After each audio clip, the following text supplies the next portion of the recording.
just the no faux pas, and they're looking for a viral moment. That's what they'll be looking for today. No handshaking.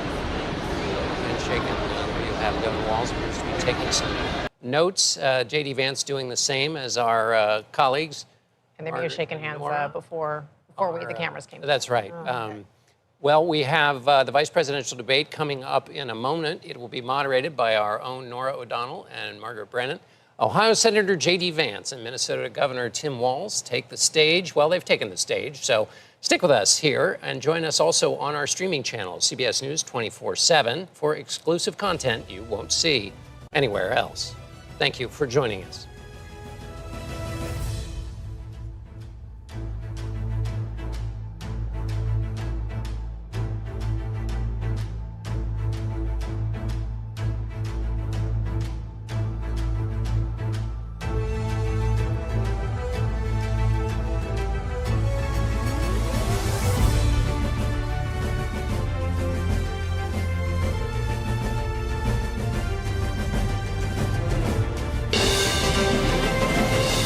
Tonight, with just over a month to go until Election Day, the first and only meeting between the two men who hope to become Vice President of the United States, Democratic Governor Tim Walz of Minnesota and Republican Senator J.D. Vance of Ohio. Now, this is likely the final debate of this election cycle, and voting is already underway in 20 states. CBS News polling shows this remains a race either presidential candidate could win. The CBS News vice presidential debate starts now. Fight for every single vote, and we're going to take this country back. And we are ready to continue to build the future together. We're going to turn this whole country red with President Donald J. Trump's leadership. You know what's at the end of this little journey? Kamala Harris as the next president of the United States. This is a CBS News special, live from CBS News headquarters in New York. America Decides, the vice presidential debate. Good evening, I'm Nora O'Donnell, and thank you for joining us for tonight's CBS News Vice Presidential Debate. We want to welcome our viewers on CBS, on other networks here in the U.S. and around the world. We have a consequential night ahead, and our focus is the issues that matter to you, the voter. Let's introduce the candidates. Minnesota's Democratic Governor Tim Walz and Ohio's Republican Senator J.D. Vance, tonight meeting for the first time. I'm Margaret Brennan. In order to have a thoughtful and civil debate, these are the rules that both campaigns have agreed to. Questions will be directed at one candidate, who will have 2 minutes to respond. The other candidate will be allowed 2 minutes for rebuttal. Then each candidate will get another minute to make further points, with an additional 1 minute each at the discretion of the moderator. The primary role of the moderators is to facilitate the debate between the candidates, enforce the rules, and provide the candidates with the opportunity to fact-check claims made by each other. CBS News reserves the right to mute the candidates' microphones to maintain decorum. We have not shared the questions or topics with the campaigns. The stage is set. Governor, Senator, thank you for joining us. Let's get started. Tonight, our country is facing several unfolding crises. The Middle East is on the brink of war. Americans are suffering from the catastrophic impact of Hurricane Helene. And now a labor strike as 25,000 dock workers from Maine to Texas are picketing. We're going to begin tonight with the Middle East. Margaret. Thank you, Nora. Earlier today, Iran launched its largest attack yet on Israel, but that attack failed, thanks to joint U.S. and Israeli defensive action. President Biden has deployed more than 40,000 U.S. military personnel and assets to that region over the past year to try to prevent a regional war.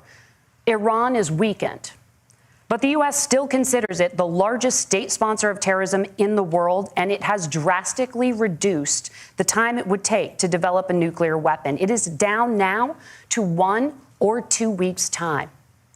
Governor Walz, if you were the final voice in the Situation Room, would you support or oppose a preemptive strike by Israel on Iran? You have 2 minutes. Well, thank you. And thank you for those joining at home tonight. Let's keep in mind where this started. October 7th, Hamas terrorists massacred over 1,400 Israelis and took prisoners. Israel's ability to be able to defend itself is absolutely fundamental. Getting its hostages back, fundamental, and ending the humanitarian crisis in Gaza. But the expansion of Israel and its proxies is an absolute fundamental necessity for the United States to have the steady leadership there. You saw it experienced today, where along with our Israeli partners and our coalition, able to stop the incoming attack. But what's fundamental here is that steady leadership is going to matter. It's clear, and the world saw it on that debate stage a few weeks ago. A nearly 80-year-old Donald Trump talking about crowd sizes is not what we need in this moment. But it's not just that. It's those that were closest to Donald Trump that understand how dangerous he is when the world is this dangerous. His chief of staff, John Kelly, said that he was the most flawed human being he'd ever met. And both of his secretaries of defense and his national security advisors said he should be nowhere near the White House. Now, the person closest to them, Donald Trump, said he's unfit for the highest office. That was Senator Vance. What we've seen out of Vice President Harris is we've seen steady leadership. We've seen a calmness that is able to draw on the coalitions to bring them together. Understanding that our allies matter. When our allies see Donald Trump turn towards Vladimir Putin, turn towards North Korea, when we start to see that type of fickleness around holding the coalitions together, we will stay committed. And as the Vice President said today we will protect our forces and our allied forces, and there will be consequences. Governor, your time is up. Senator Vance, the same question. Would you support or oppose a preemptive strike by Israel on Iran? You have 2 minutes. So, Margaret, I want to answer the question. First of all, thanks, Governor. Thanks to CBS for hosting the debate. And thanks, most importantly, to the American people who are watching this evening and caring enough about this country to pay attention to this vice presidential debate. I want to answer the question, but I want to actually give an introduction to myself a little bit, because I recognize a lot of Americans don't know who either one of us are. I was raised in a working class family. My mother required food assistance for periods of her life. My grandmother required Social Security help to raise me. And she raised me in part because my own mother struggled with addiction for a big chunk of my early life. I went to college on the GI Bill after I enlisted in the Marine Corps and served in Iraq. And so I stand here asking to be your vice president with extraordinary gratitude for this country, for the American dream that made it possible for me to live my dreams. And most importantly, I know that a lot of you are worried about the chaos in the world and the feeling that the American dream is unattainable. I want to try to convince you tonight over the next 90 minutes that if we get better leadership in the White House, if we get Donald Trump back in the White House, the American dream is going to be attainable once again. Now, to answer this particular question, we have to remember that as much as Governor Walz just accused Donald Trump of being an agent of chaos, Donald Trump actually delivered stability in the world, and he did it by establishing effective deterrence. People were afraid of stepping out of line. Iran, which launched this attack, has received over $100 billion in unfrozen assets thanks to the Kamala Harris administration. What do they use that money for? They use it to buy weapons that they're now launching against our allies, and God forbid, potentially launching against the United States as well. Donald Trump recognized that for people to fear the United States, you needed peace through strength. They needed to recognize that if they got out of line, the United States global leadership would put stability and peace back in the world. Now, you asked about a preemptive strike, Margaret, and I want to answer the question. Look, it is up to Israel what they think they need to do to keep their country safe, and we should support our allies wherever they are when they're fighting the bad guys. I think that's the right approach to take with the Israel question. Thank you, Senator. Governor Walz, do you care to respond to any of the allegations? Well, look, Donald Trump was in office. We'll sometimes hear a revisionist history, but when Donald Trump was in office, it was Donald Trump who we had a coalition of nations that had boxed Iran's nuclear program in, the inability to advance it. Donald Trump pulled that program and put nothing else in its place. So Iran is closer to a nuclear weapon than they were before because of Donald Trump's fickle leadership. And when Iran shot down an American aircraft in international airspace, Donald Trump tweeted, because that's the standard diplomacy of Donald Trump.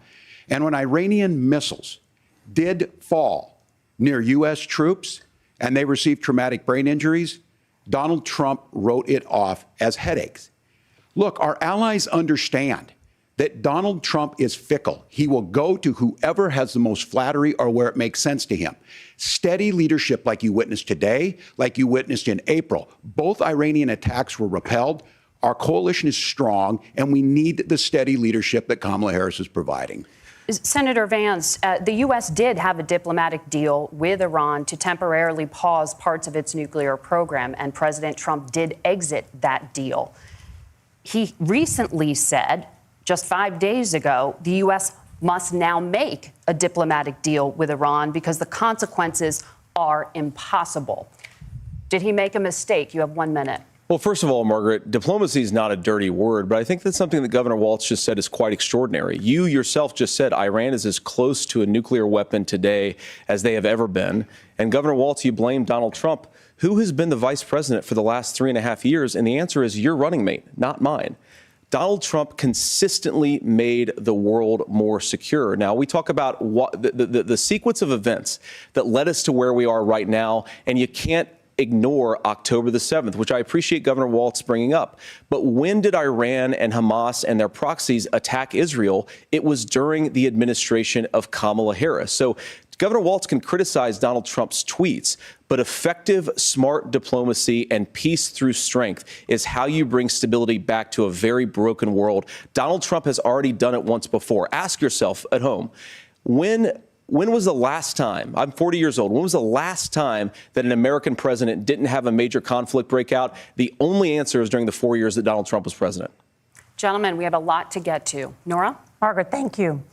Let's turn now to Hurricane Helene. The storm could become one of the deadliest on record. More than 160 people are dead and hundreds more are missing.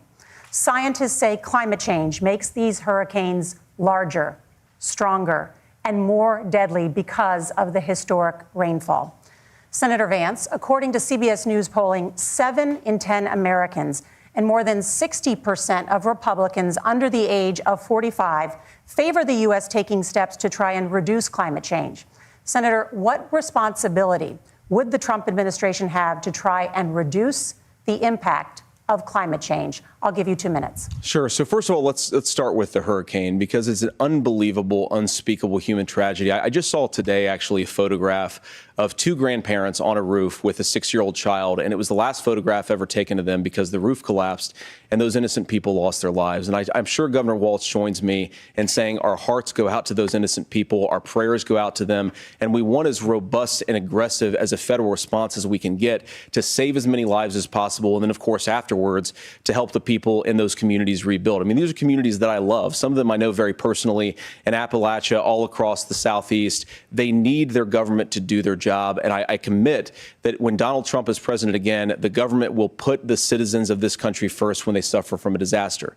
Now, Nora, you asked about climate change. I think this is a very important issue. Look, a lot of people are justifiably worried about all these crazy weather patterns. I think it's important for us, first of all, to say, Donald Trump and I support clean air, clean water. We want the environment to be cleaner and safer. But one of the things that I've noticed some of our Democratic friends talking a lot about is a concern about carbon emissions, this idea that carbon emissions drives all of the climate change. Well, let's just say that's true, just for the sake of argument, so we're not arguing about weird science. Let's just say that's true. Well, if you believe that, what would you want to do? The answer is that you'd want to reshore as much American manufacturing as possible, and you'd want to produce as much energy as possible in the United States of America, because we're the cleanest economy in the entire world.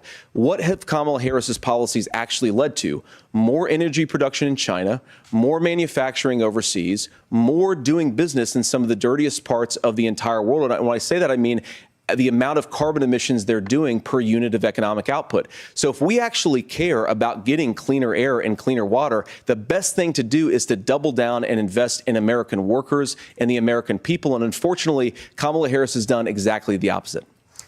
Governor Walz, you have 2 minutes to respond. Well, we got close to an agreement because all those things are happening. Look, first of all, it is a horrific tragedy with this hurricane. And my heart goes out to the folks that are down there in contact with the governors. I serve as co-chair of the Council of Governors as we work together on these emergency managements. Governors know no partisanship. They work together. So all of the governors and the emergency responders are on the ground. Those happen on the front end. The federal government comes in, makes sure they're there that we recover. But we're still in that phase where we need to make sure that they're staying there, staying focused. Now, look, coming back to the climate change issue, there's no doubt this thing roared onto the scene faster and stronger than anything we've seen. Senator Vance has said that there's a climate problem in the past. Donald Trump called it a hoax. and then joked that these things would make more beachfront property to be able to invest in. What we've seen out of the Harris administration now, the Biden-Harris administration, is we've seen this investment has created jobs all across the country. 2,000 in Jeffersonville, Ohio, taking the EV technology that we invented and making it here. 200,000 jobs across the country. The largest solar manufacturing plant in North America sits in Minnesota. But my farmers know climate change is real. They've seen 500-year droughts, 500-year floods back to back. But what they're doing is adapting, and this has allowed them to tell me, look, I harvest corn, I harvest soybean, and I harvest wind. We are producing more natural gas and more oil at any time than we ever have. We're also producing more clean energy. So the solution for us is to continue to move forward, that climate change is real. Reducing our impact is absolutely critical, but this is not a false choice. You can do that at the same time you're creating the jobs that we're seeing all across the country. That's exactly what this administration has done. We are seeing us becoming an energy superpower for the future, not just the current. And that's what absolutely makes sense. And then we start thinking about how do we mitigate these disasters. Thank you. Senator, I want to give you an opportunity to respond there. The governor mentioned that President Trump has called climate change a hoax. Do you agree? Well, look, what the president has said is that if the Democrats, in particular Kamala Harris and her leadership, if they really believe that climate change is serious, what they would be doing is more manufacturing and more energy production in the United States of America, and that's not what they're doing. So clearly, Kamala Harris herself doesn't believe her own rhetoric on this. If she did, she would actually agree with Donald Trump's energy policies. Now, something Governor Walz said I think is important to touch upon, because when we talk about clean energy, I think that's a slogan that often the Democrats will use here. And I'm talking, of course, about the Democratic leadership. And the real issue is that if you're spending hundreds of millions or even billions of dollars of American taxpayer money on solar panels that are made in China, number one, you're going to make the economy dirtier. We should be making more of those solar panels here in the United States of America. Some of them are, Tim, but a lot of them are being made overseas in China, especially the components that go into those solar panels. So if you really want to make the environment cleaner, you've got to invest in more energy production. We haven't built a nuclear facility, I think, one in the past 40 years. Senator. Natural gas, we got to invest more in it. Kamala Harris has done the opposite. That's raised energy prices and also meant that we're doing Senator, worse by the climate. Senator, your time is up. Governor, would you like to respond? Well, look, we're producing more natural gas than we ever have. There's no moratorium on that. We're producing more oil. But the folks know, and like I said, again, these are not liberal folks. These are not folks that are Green New Deal folks. These are farmers that have been drought one year, massive flooding the next year. They understand that it makes sense. Look, our number one export cannot be topsoil from erosion from these massive storms. We saw it in Minnesota this summer. And thinking about how do we respond to that, we're thinking ahead on this. And what Kamala Harris has been able to do in Minnesota, we're starting to weatherproof some of these things. The infrastructure law that was passed allows us to think about mitigation in the future. How do we make sure that we're protecting by burying our power lines? How do we make sure that we're protecting lakefronts and things that we're seeing more and more of? But to call it a hoax and to take the oil company executives to Mar-a-Lago, say, give me money for my campaign, and I'll let you do whatever you want. We can be smarter about that, and an all-above energy policy is exactly what she's doing, creating those jobs right here. Governor, your time is up. The overwhelming consensus among scientists is that the Earth's climate is warming at an unprecedented rate. Margaret? Thank you, Nora. We're going to turn now to immigration. The crisis at the U.S.-Mexico border consistently ranks as one of the top issues for American voters. Senator Vance, your campaign is pledging to carry out the largest mass deportation plan in American history and to use the U.S. military to do so. Could you be more specific about exactly how this will work? For example, would you deport parents who have entered the U.S. illegally and separate them from any of their children who were born on U.S. soil? You have 2 minutes. So first of all, Margaret, before we talk about deportations, we have to stop the bleeding. We have a historic immigration crisis because Kamala Harris started and said that she wanted to undo all of Donald Trump's border policies. 94 executive orders suspending deportations, decriminalizing illegal aliens, massively increasing the asylum fraud that exists in our system. That has opened the floodgates. And what it's meant is that a lot of fentanyl is coming into our country. I had a mother who struggled with opioids opioid addiction and has gotten clean. I don't want people who are struggling with addiction to be deprived of their second chance because Kamala Harris let in fentanyl into our communities at record levels. So you've got to stop the bleeding. You've got to re-implement Donald Trump's border policies, build the wall, re-implement deportations. And that gets me to your point, Margaret, about what do we actually do? So we've got 25 million illegal aliens who are here in the country. What do we do with them? I think the first thing that we do is we start with the criminal migrants. About 1 million of those people have committed some form of crime in addition to crossing the border illegally. I think you start with deportations on those folks. And then I think you make it harder for illegal aliens to undercut the wages of American workers. A lot of people will go home if they can't work for less than minimum wage in our own country. And by the way, that'll be really good for our workers who just want to earn a fair wage for doing a good day's work. And the final point, Margaret, is you ask about family separation. Right now in this country, Margaret, we have 320,000 children that the Department of Homeland Security has effectively lost. Some of them have been sex trafficked. Some of them hopefully are at homes with their families. Some of them have been used as drug trafficking mules. The real family separation policy in this country is unfortunately Kamala Harris's wide open southern border. And I'd ask my fellow Americans to remember when she came into office, she said she was going to do this. Real leadership would be saying, you know what, I screwed up. We're going to go back to Donald Trump's border policies. I wish that she would do that. It would be good for all of us. Governor, do you care to respond to any of those specific allegations, including that the vice president is, quote, letting in fentanyl and using kids as drug mules, among other things regarding children? The drug mule is not true, but I will say about this, about the fentanyl, because this is a crisis of this, the opioid crisis. And the good news on this is the last 12 months saw the largest decrease in opioid deaths in our nation's history, 30% decrease in Ohio. But there's still more work to do. But let's go back to this on immigration. Kamala Harris was the attorney general of the largest state and a border state in California. She's the only person in this race who prosecuted transnational gangs for human trafficking and drug interventions. But look, we all want to solve this.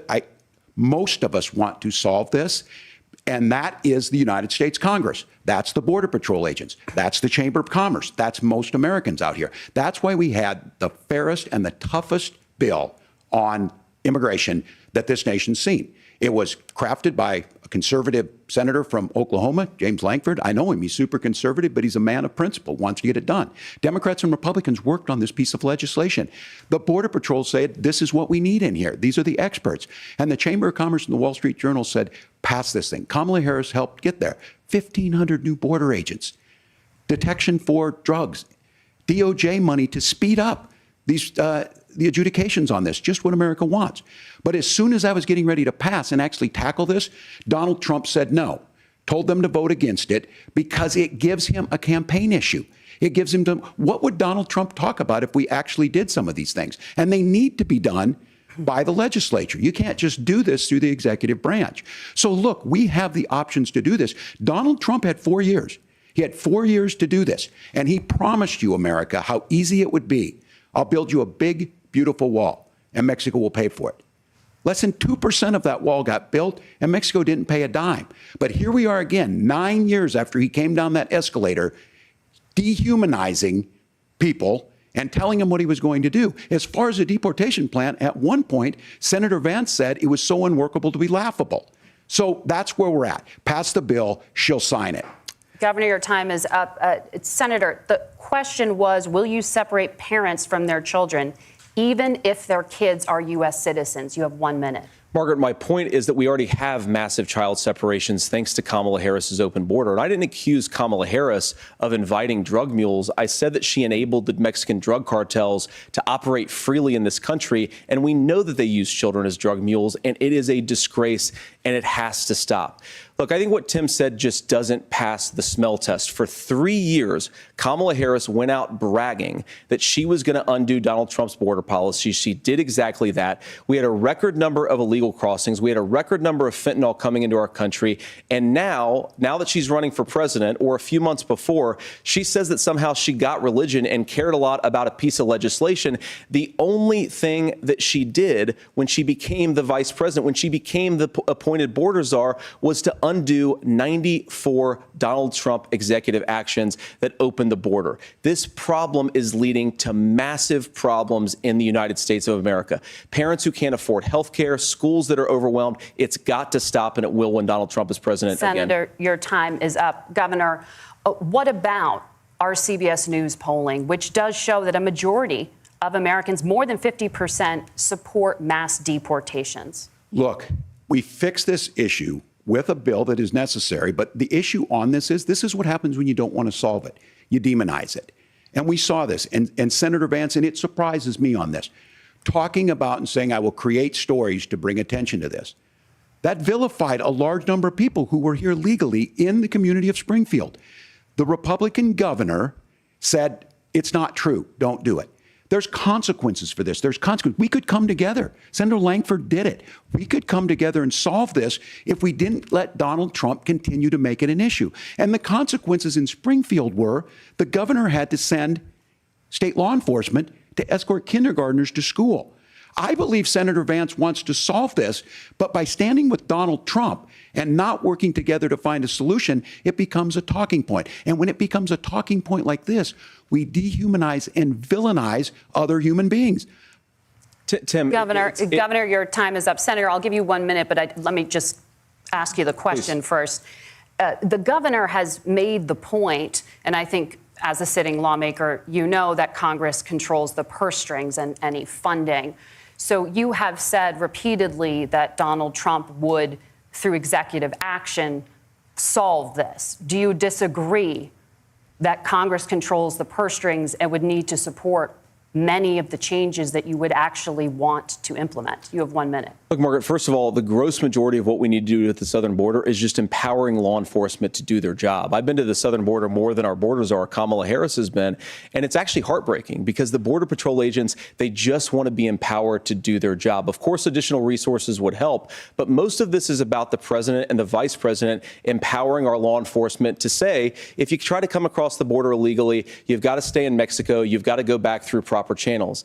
Now, Governor Walz brought up the community of Springfield, and he's very worried about the things that I've said in Springfield. Look, in Springfield, Ohio, and in communities all across this country, you've got schools that are overwhelmed. You've got hospitals that are overwhelmed. You have got housing that is totally unaffordable because we brought in millions of illegal immigrants to compete with Americans for scarce homes. The people that I'm most worried about in Springfield, Ohio, are the American citizens who have had their lives destroyed by Kamala Harris's open border. It is a disgrace, Tim. And I actually think, I agree with you. I think you want to solve this problem, but I don't think that Kamala Harris does. Senator, your time is up. Governor, you have 1 minute to respond. Yeah, well, it is law enforcement that asked for the bill. They helped craft it. They're the ones that supported it. That's because they know we need to do this. Look, this issue of continuing to bring this up, of not dealing with it, of blaming migrants for everything. On housing, we could talk a little bit about Wall Street speculators buying up housing and making them less affordable, but it becomes a blame. Look, this bill also gives the money necessary to adjudicate. I agree. It should not take 7 years for an asylum claim to be done. This bill gets it done in 90 days. Then you start to make a difference in this, and you start to adhere to what we know, American principles. I don't talk about my faith a lot, but Matthew 25:40 talks about, to the least amongst us you do unto me. I think that's true of most Americans. They simply want order to it. This bill does it. It's funded. It's supported by the people who do it. And it lets us keep our dignity about how we treat other people. Thank you, Governor. And just to clarify for our viewers, Springfield, Ohio does have a large number of Haitian migrants who have legal status. Right. Temporary protected status. Well, Margaret, but thank you, Senator. We have so much to get to. Margaret, I think it's important because we're going to turn out of the economy. Thank Margaret, you. The rules were that you guys weren't going to fact check, and since you're fact checking me, I think it's important to say what's actually going on. So there's an application called the CBP One app, where you can go on as an illegal migrant, apply for asylum or apply for parole, and be granted legal status at the wave of a Kamala Harris open border wand. That is not a person coming in, applying for a green card and waiting for 10 years. That is the facilitation of illegal immigration, Margaret, by our own leadership. Thank you, Senator, for describing the legal process. We have so much to get to, Senator. Those laws have been on the books since 1990. Thank you, gentlemen. The CBP One app has not been on the books since 1990. It's something that Kamala Harris created, Margaret. Gentlemen, the audience can't hear you because your mics are cut. We have so much we want to get to. Thank you for explaining the legal process. Nora. Thank you, Margaret. The economy is a top concern for voters. Each of your campaigns has released an economic plan, so let's talk about the specifics. Governor Walz, Vice President Harris unveiled a plan that includes billions in tax credits for manufacturing, housing, and a renewed child tax credit. The Wharton School says your proposals will increase the nation's deficit by $1.2 trillion. How would you pay for that without ballooning the deficit? Governor, I'll give you 2 minutes. Yeah, thank you. And Kamala Harris and I do believe in the middle class because that's where we come from. We both grew up in that. We understand. So those of you out there listening tonight, you're hearing a lot of stuff back and forth, and it's good. It's healthy. That's what this is supposed to happen. You should be listening. How's this going to impact me? The bold forward plan that Kamala Harris put out there is talking about this housing issue. The one thing is there's 3 million new houses proposed under this plan with down payment assistance on the front end to get you in a house. A house is much more than just an asset to be traded somewhere. It's foundational to where you're at. And then making sure that the things you buy every day, whether they be prescription drugs or other things, that there's fairness in that. Look, the $35 insulin is a good thing, but it costs $5 to make insulin. They were charging $800 before this law went into effect. As far as the housing goes, I've seen it in Minnesota. 12% more houses in Minneapolis, prices went down on rent 4%. It's working. And then making sure tax cuts go to the middle class. $6,000 child tax credit, we have one in Minnesota, reduces childhood poverty by 1/3. We save money in the long run, and we do the right thing for families. And then getting businesses off the ground. The law as it stands right now is $5,000 tax credit for small business, increasing that to $50,000. Now, this is a philosophical difference between us. Donald Trump made a promise, and I'll give you this. He kept it. He took folks to Mar-a-Lago, said, you're rich as hell, I'm going to give you a tax cut. He gave the tax cuts that predominantly went to the top class. What happened there was an $8 trillion increase in the national debt, the largest ever. Now he's proposing a 20% consumption or sales tax on everything we bring in. Everyone agrees, including businesses, it would be destabilizing it, it would increase inflation and potentially lead to a recession. Look, this is simple for you. Where are we going? Kamala Harris has said to do the things she wants to do, we'll just ask the wealthiest to pay their fair share. When you do that, our system works best, more people are participating in it, and folks have the things that they need. Senator, I want to give you a moment to respond on that. But similarly, the Wharton School has done an analysis of the Trump plan and says it would increase the nation's deficit by $5.8 trillion. My question is the same for you. How do you pay for all that without ballooning the deficit? I'll give you 2 minutes. Well, first of all, you're going to hear a lot from Tim Walz this evening, and you just heard it in the answer, a lot of what Kamala Harris proposes to do. And some of it, I'll be honest with you, it even sounds pretty good. Here's what you won't hear, is that Kamala Harris has already done it. Because she's been the vice president for 3.5 years. She had the opportunity to enact all of these great policies. And what she's actually done instead is drive the cost of food higher by 25%, drive the cost of housing higher by about 60%. Open the American southern border and make middle-class life unaffordable for a large number of Americans. If Kamala Harris has such great plans for how to address middle-class problems, then she ought to do them now. Not when asking for a promotion, but in the job the American people gave her 3.5 years ago. And the fact that she isn't tells you a lot about how much you can trust her actual plans. Now, Donald Trump's economic plan is not just a plan, but it's also a record. A lot of those same economists attack Donald Trump's plans, and they have PhDs, but they don't have common sense and they don't have wisdom. Because Donald Trump's economic policies delivered the highest take-home pay in a generation in this country, 1.5% inflation, and to boot, peace and security all over the world. So when people say that Donald Trump's economic plan doesn't make sense, I say, look at the record. He delivered rising take-home pay for American workers. Now, Tim admirably admits that they want to undo the Trump tax cuts. But if you look at what was so different about Donald Trump's tax cuts, even from previous Republican tax cut plans, is that a lot of those resources went to giving more take-home pay to middle class and working class Americans. It was passed in 2017, and you saw an American economic boom unlike we've seen in a generation in this country. That is a record that I'm proud to run on, and we're going to get back to that common sense wisdom so that you can afford to live the American dream again. I know a lot of you are struggling. I know a lot of you are worried about paying the bills. It's going to stop when Donald Trump brings back common sense to this country. Governor, do you want to respond to that? What has Kamala Harris done for the middle class? Yeah, well, Kamala Harris's day one was Donald Trump's failure on COVID that led to the collapse of our economy. We were already before COVID in a manufacturing recession, but 10 million people out of work, largest percentage since the Great Depression. 9 million jobs closed on that. That was day one, whether it was the Infrastructure Act or other things we moved. Now, you made a question about experts, said this. I've made a note of this. Economists can't be trusted. Science can't be trusted. National security folks can't be trusted. Look, if you're going to be president, you don't have all the answers. Donald Trump believes he does. My pro tip of the day is this. If you need heart surgery, listen to the people at the Mayo Clinic in Rochester, Minnesota, not Donald Trump. And the same thing goes with this. And I ask you out there, teachers, nurses, truck drivers, or whatever, how is it fair that you're paying your taxes every year and Donald Trump hasn't paid any federal tax in the last 15 years, and the last year as president? That's what's wrong with the system. There's a way around it, and he's bragged about that. We're just asking for fairness in it, and that's all you want.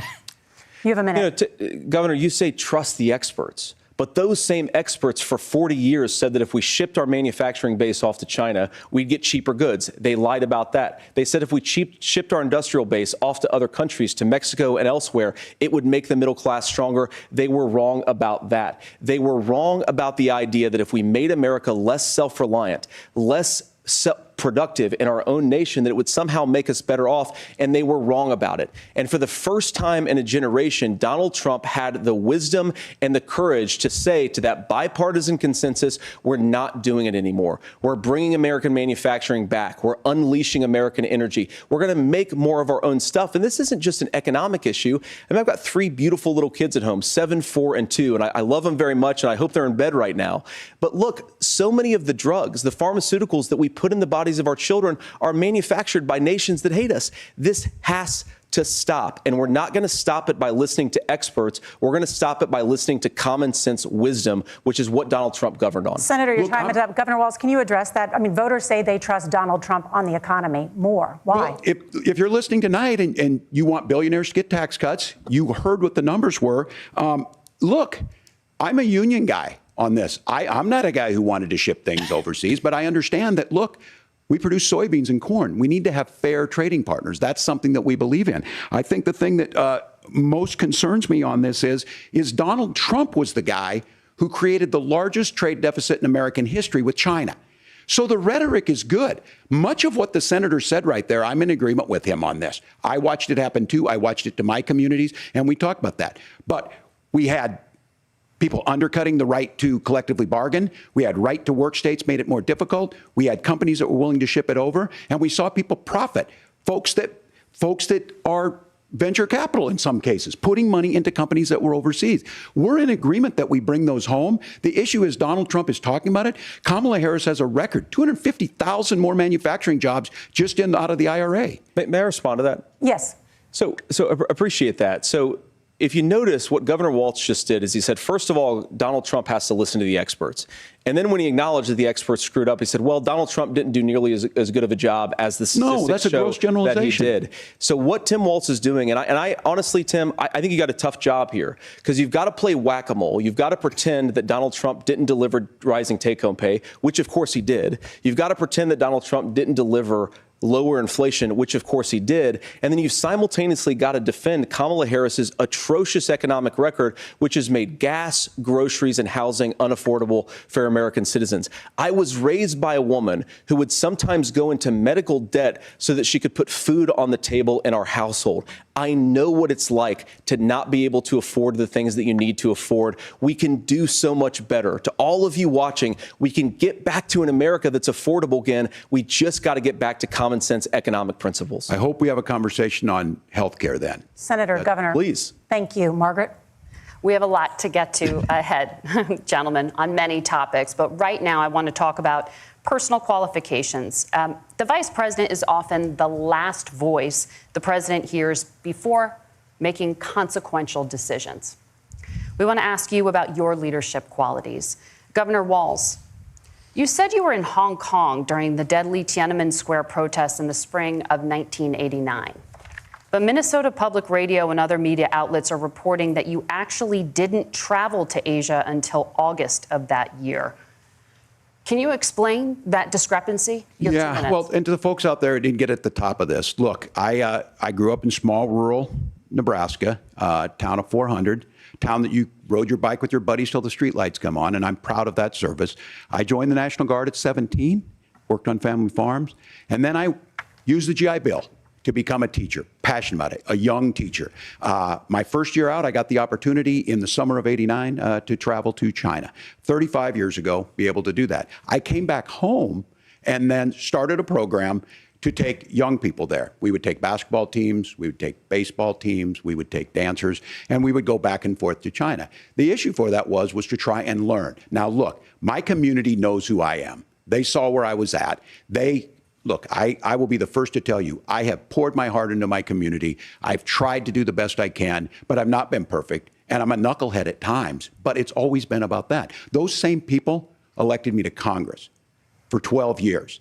And in Congress, I was one of the most bipartisan people, working on things like farm bills that we got done, working on veterans benefits. And then the people of Minnesota were able to elect me to governor twice. So look, my commitment has been from the beginning to make sure that I'm there for the people, to make sure that I get this right. I will say more than anything, many times I will talk a lot, I will get caught up in the rhetoric, but being there, the impact it made, the difference it made in my life, I learned a lot about China. I hear the critiques of this. I would make the case that Donald Trump should have come on one of those trips with us. I guarantee you he wouldn't be praising Xi Jinping about COVID. And I guarantee you he wouldn't start a trade war that he ends up losing. So this is about trying to understand the world. It's about trying to do the best you can for your community. And then it's putting yourself out there and letting your folks understand what it is. My commitment, whether it be through teaching, which I was good at, or whether it was being a good soldier or was being a good member of Congress, those are the things that I think are the values that people care about.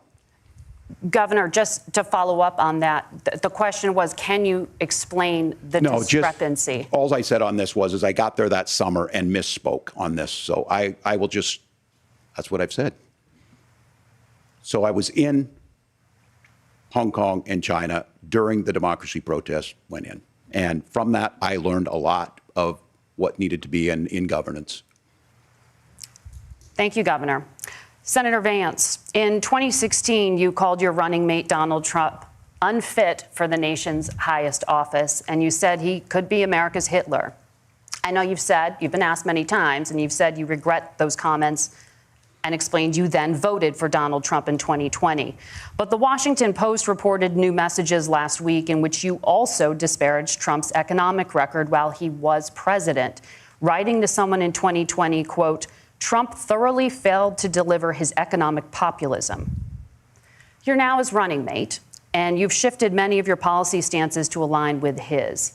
If you become vice president, why should Americans trust that you will give Donald Trump the advice he needs to hear and not just the advice he wants to hear?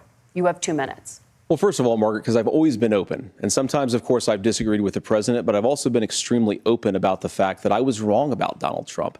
I was wrong, first of all, because I believed some of the media stories that turned out to be dishonest fabrications of his record. But most importantly, Donald Trump delivered for the American people. Rising wages, rising take-home pay, an economy that worked for normal Americans, a secure southern border, a lot of things, frankly, that I didn't think he'd be able to deliver on. And yeah, when you screw up, when you misspeak, when you get something wrong and you change your mind, you ought to be honest with the American people about it. It's one of the reasons, Margaret, why I've done so many interviews is because I think it's important to actually explain to the American people where I come down on the issues and what changed. Now, you pointed out the messages from 2020.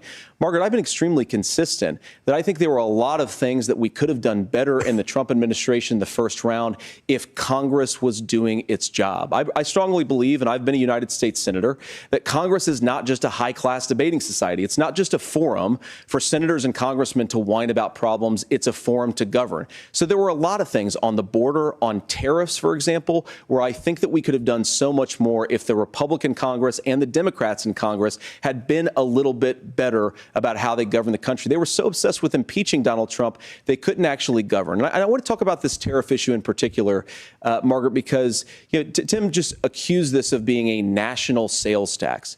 Look, the one thing, and you're probably surprised to hear me praising Joe Biden, but the one thing that Joe Biden did is he continued some of the Trump tariffs that protected American manufacturing jobs. And it's the one issue, the most pro-worker part of the Biden administration, it's the one issue where Kamala Harris has run away from Joe Biden's record.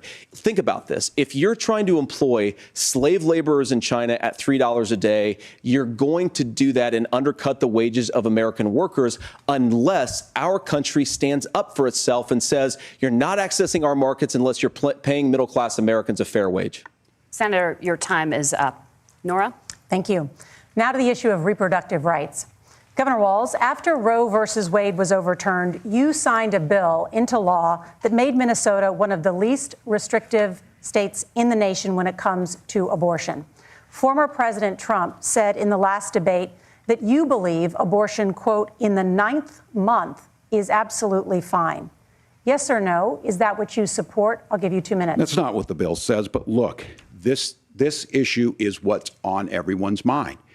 Donald Trump put this all into motion. He brags about how great it was that he put the judges in and overturned Roe versus Wade, 52 years of personal autonomy. And then he tells us, oh, we send it to the states. It's a beautiful thing. Amanda Zaworski would disagree with you on it's a beautiful thing. A young bride in Texas waiting for their child at 18 weeks. She has a complication, a tear in the membrane. She needs to go in. The medical care at that point needs to be decided by the doctor. And that would have been an abortion. But in Texas, that would have put them in legal jeopardy. She went home, got sepsis, nearly dies, and now she may have difficulty having children. Or in Kentucky, Hadley Duvall, a 12-year-old child raped and impregnated by her stepfather. Those are horrific. Now, when God asked about that, Senator Vance said 2 wrongs don't make a right. There is no right in this. So in Minnesota, what we did was restore Roe versus Wade. We made sure that we put women in charge of their health care. But look, this is not where, if you don't know Amanda or a Hadley, you soon will. Their Project 2025 is going to have a registry of pregnancies.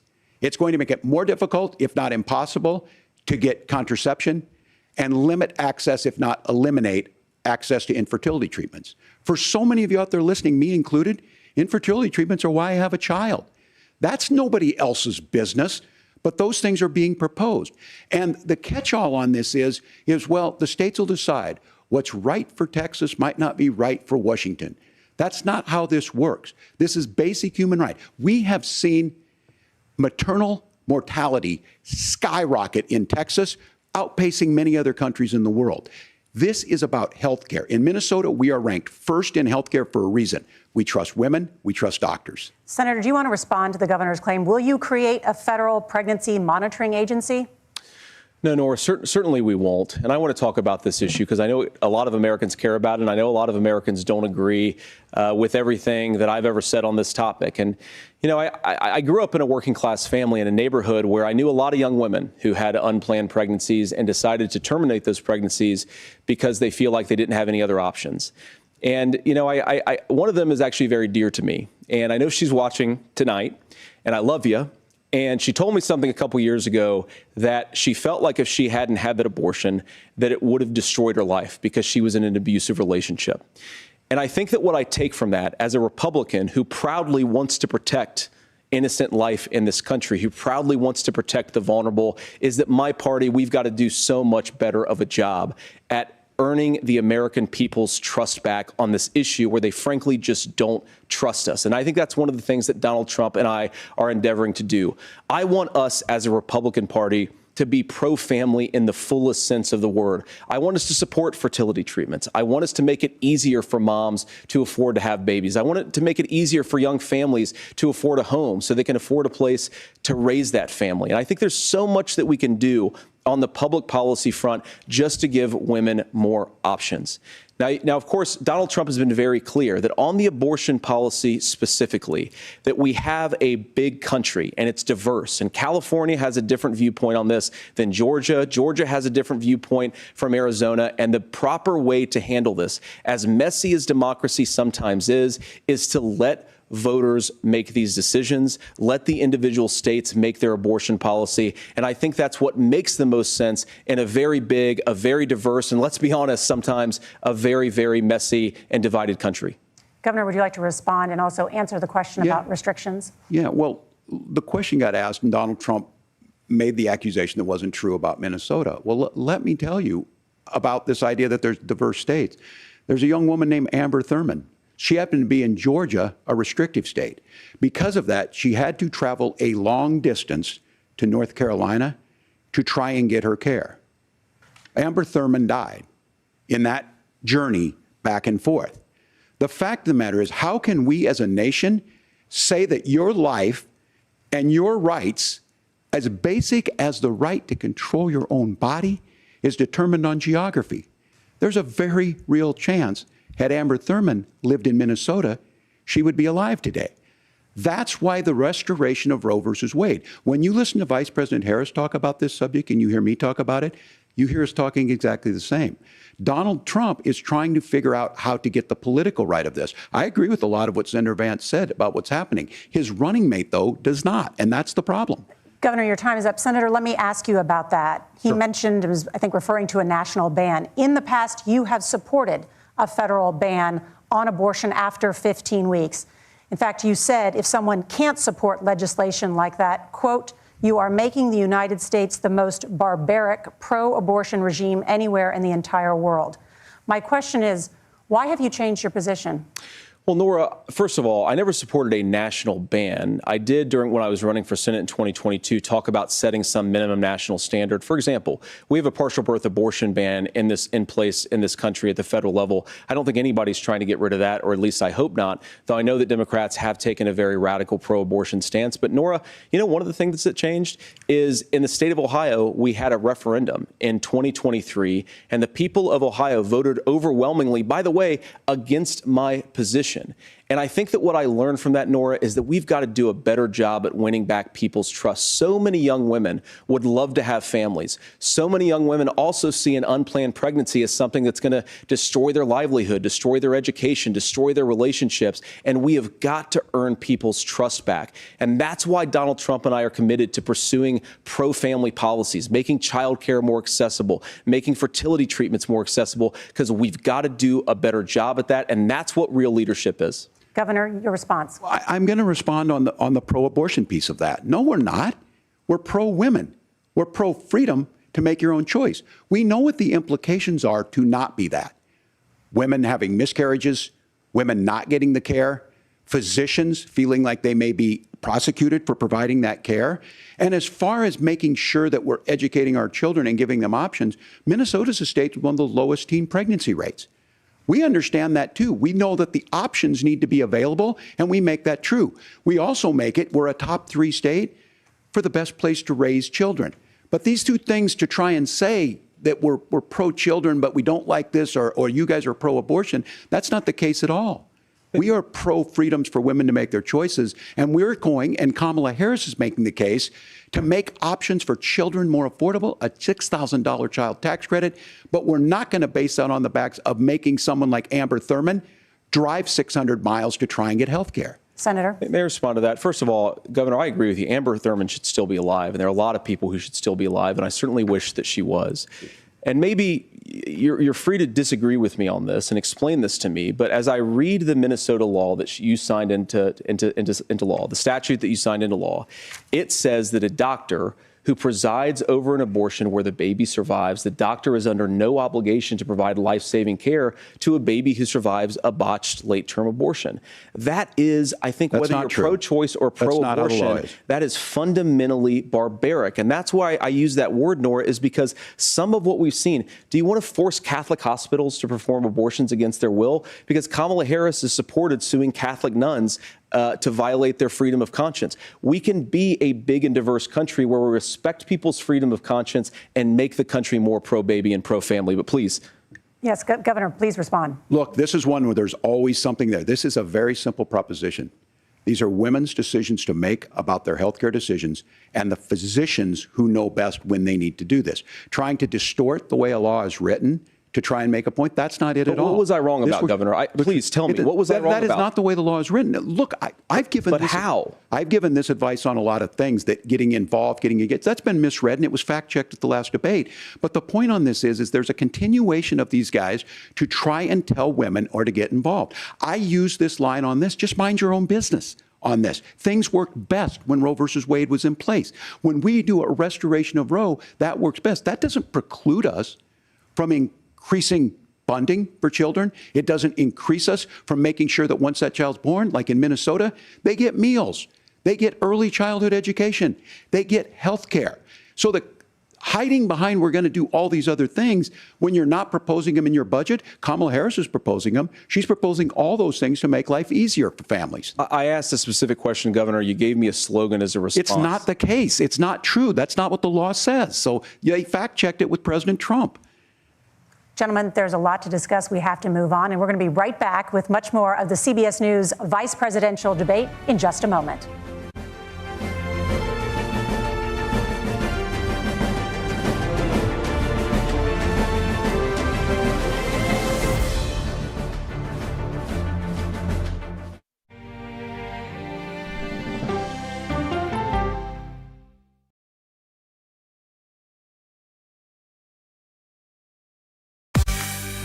On our places, bright, shiny faces. When you wake up in the morning, we want to be your go-to team. Nate has one of the quickest minds I've ever seen. Tony has a way of making people feel comfortable. Gail has this unbelievable knack to ask the question that you're asking at home. I've been told I could talk to a tree, and that's pretty much true.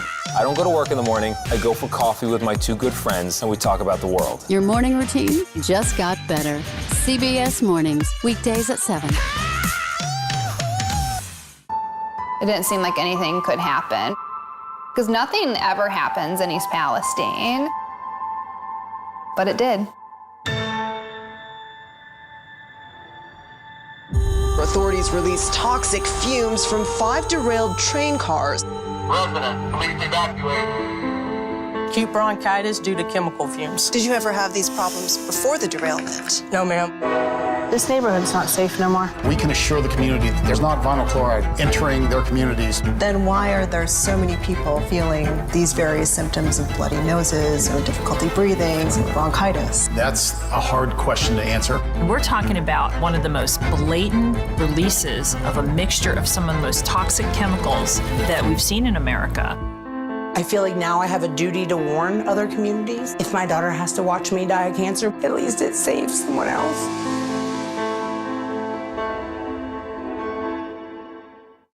This case. It's like a screenplay, something straight out of Hollywood. But it's not fiction. It's 48 hours. Human remains found this week. 4 families shattered. There's no physical evidence. The mystery would haunt investigators for years.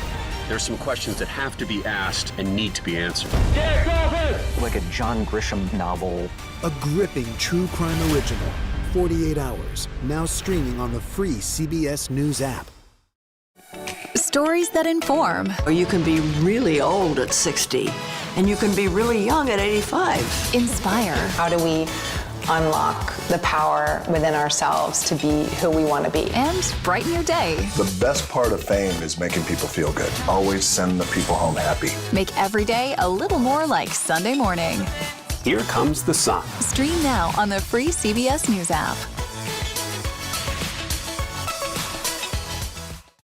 Hello, everyone, and welcome to our Dragon capsule here in space.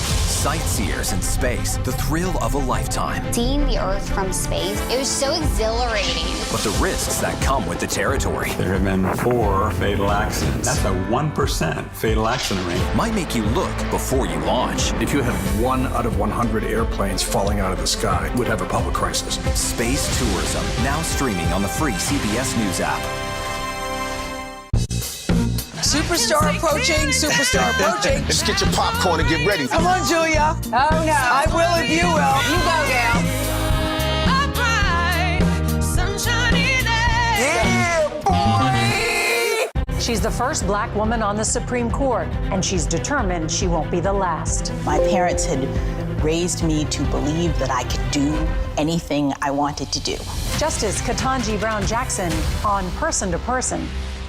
Superstar approaching, superstar approaching. I can see clearly now that the rain is gone. That's right. Look at his outfit. Give me some love, baby. Up top. It's gonna be a bright, sunshiny day. All right.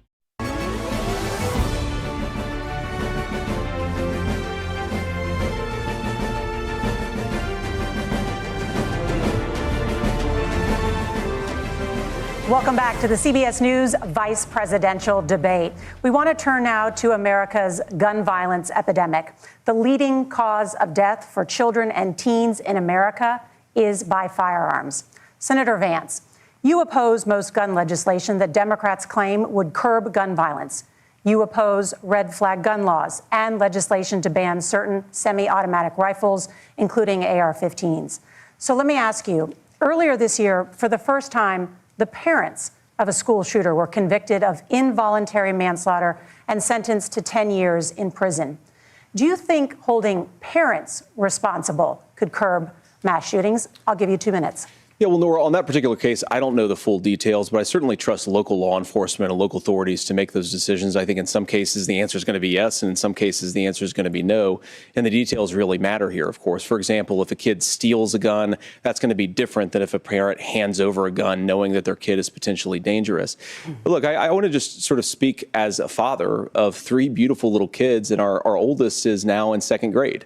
And like a lot of parents, we send our kids to school with such hope and such joy and such pride at their little faces on the first day of school. And we know, unfortunately, that a lot of kids are going to experience this terrible epidemic of gun violence. And of course, our hearts go out to the families that are affected by this terrible stuff. And we do have to do better. And I think that Governor Walz and I actually probably agree that we need to do better on this. The question is just, how do we actually do it? Now, here's something that really bothers me and worries me about this epidemic of violence. The gross majority, close to 90% in some of the statistics I've seen, of the gun violence in this country is committed with illegally obtained firearms. And while we're on that topic, we know that thanks to Kamala Harris's open border, we've seen a massive influx in the number of illegal guns run by the Mexican drug cartel. So that number, the amount of illegal guns in our country is higher today than it was 3.5 years ago. But what do we do about the schools? What do we do to protect our kids? And I think the answer is, and I say this not loving the answer, because I don't want my kids to go to school in a school that feels unsafe or where there are visible signs of security. But I unfortunately think that we have to increase security in our schools. We have to make the doors lock better. We have to make the doors stronger. We've got to make the windows stronger. And of course, we've got to increase school resource officers, because the idea that we can magically wave a wand and take guns out of the hands of bad guys, it just doesn't fit with recent experience. So we've got to make our schools safer. And I think we've got to have some common sense bipartisan solutions for how to do that. Governor, you have 2 minutes. Well, I think all the parents watching tonight, this is your biggest nightmare. Look, I got a 17-year-old, and he witnessed a shooting at a community center playing volleyball. Those things don't leave you. As a member of Congress, I sat in my office surrounded by dozens of the Sandy Hook parents, and they were looking at my 7-year-old picture on the wall. Their 7-year-old were dead, and they were asking us to do something. And look, I'm a hunter. I own firearms. The vice president is. We understand that the Second Amendment is there, but our first responsibility is to our kids to figure this out. In Minnesota, we've enacted enhanced red flag laws, enhanced background checks, and we can start to get data. But here's the problem. If we really want to solve this, we've got folks that won't allow research to be even done on gun violence. And this idea that we should just live with it. And here's what I do think, that this is a good start to the conversation. I 100% believe that Senator Vance hates it when these kids, it's abhorrent and it breaks your heart. I agree with that. But that's not far enough when we know there are things that worked. I've spent time in Finland and seen some Finnish schools. They don't have this happen, even though they have a high gun ownership rate in the country. There are reasonable things that we can do to make a difference. It's not infringing on your Second Amendment. And the idea to have some of these weapons out there, it just doesn't make any sense. Kamala Harris, as an attorney general, worked on this issue. She knows that it's there. No one's trying to scaremonger and say we're taking your guns, but I ask all of you out there, do you want your schools hardened to look like a fort? Is that what we have to go? When we know there's countries around the world that their children aren't practicing these types of drills. They're being kids. We owe it to them to get a fix. These are things that shouldn't be that difficult. You can still keep your firearms, and we can make a difference. We have to. If you're listening tonight, this breaks your heart. Senator. Tim, first of all, I didn't know that your 17-year-old witnessed a shooting. And I'm sorry about that, and I hope that he's doing okay. So. Christ have mercy. It is awful. And I appreciate what Tim said, actually, about Finland, because I do think it illustrates some of the frankly, weird differences between our own country's gun violence problem and Finland. Is, okay, first of all, we have way higher rates of mental health abuse, or mental health substance abuse. We have way higher rates of depression, way higher rates of anxiety. We unfortunately have a mental health crisis in this country that I really do think that we need to get to the root causes of, because I don't think it's the whole reason why we have such a bad gun violence problem, but I do think it's a big piece of it. Another driver of the gun violence epidemic, especially that affecting our kids, it doesn't earn as many headlines, but is the terrible gun violence problem in a lot of our big cities. And this is why we have to empower law enforcement to arrest the bad guys, put them away, and take gun offenders off the streets. I think there's a whole host of things that we can do here, but I do think at our schools we've got to talk about more security. Senator, thank you. Governor, you previously opposed an assault weapons ban, but it's only later in your political career did you change your position. Why? Yeah, I sat in that office with those Sandy Hook parents. I've become friends with school shooters. I've seen it. Look, the NRA, I was the NRA guy for a long time. They used to teach gun safety. I'm of an age where my shotgun was in my car so I could pheasant hunt after football practice. That's not where we live today. And several things I want to mention on this is talking about cities and where it's at. The number one where the most firearm deaths happen in Minnesota are rural suicides. And we have an epidemic of children getting guns and shooting themselves. And so we have, and we should look at all of the issues, making sure folks have health care and all that, but I want to be very careful. This idea of stigmatizing mental health, just because you have a mental health issue doesn't mean you're violent. And I think what we end up doing is we start looking for a scapegoat. Sometimes it just is the guns.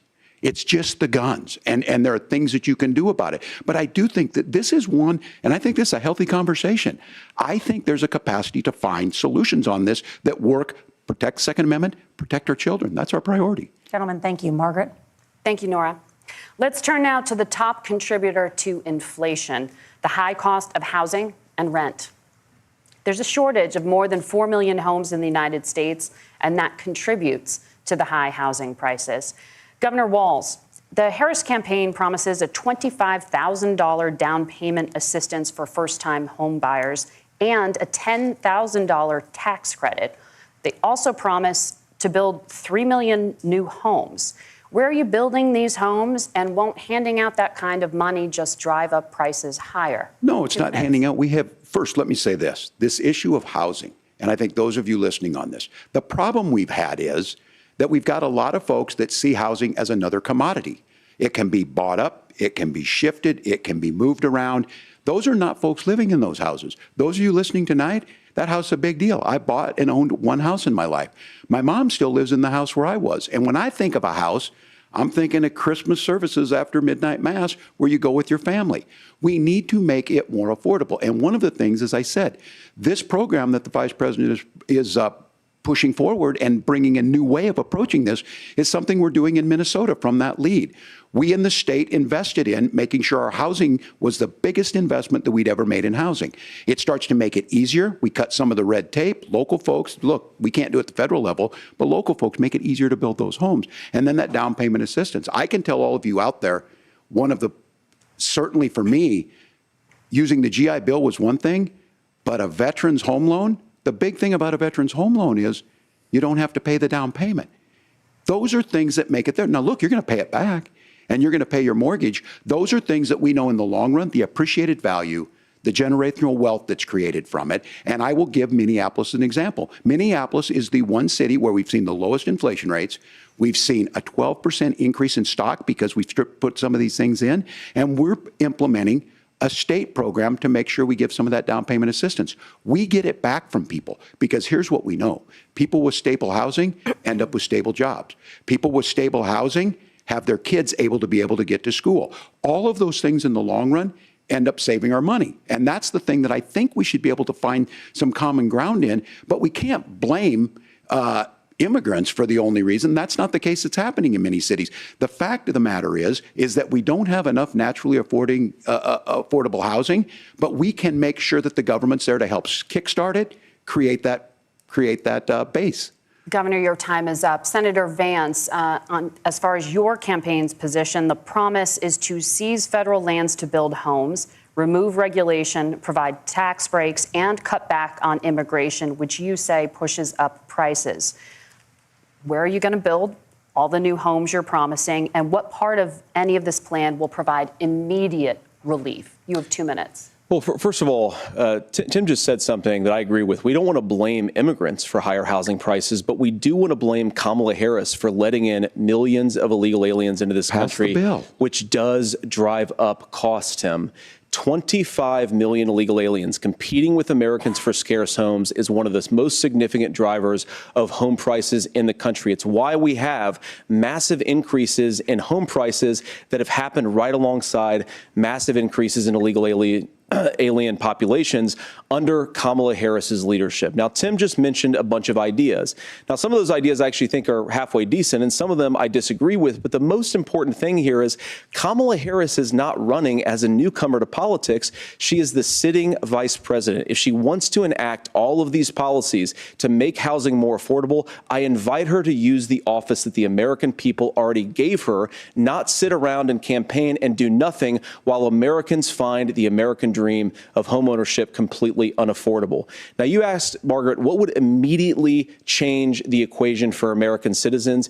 If you lower energy prices, as Donald Trump says, drill, baby, drill, one of the biggest drivers of housing costs aside from illegal immigration is, think about it, if a truck driver is paying 40% more for diesel, then the lumber he's delivering to the job site to build the house is also going to become a lot more expensive. If we open up American energy, you will get immediate pricing relief for American citizens, not, by the way, just in housing, but in a whole host of other economic goods, too.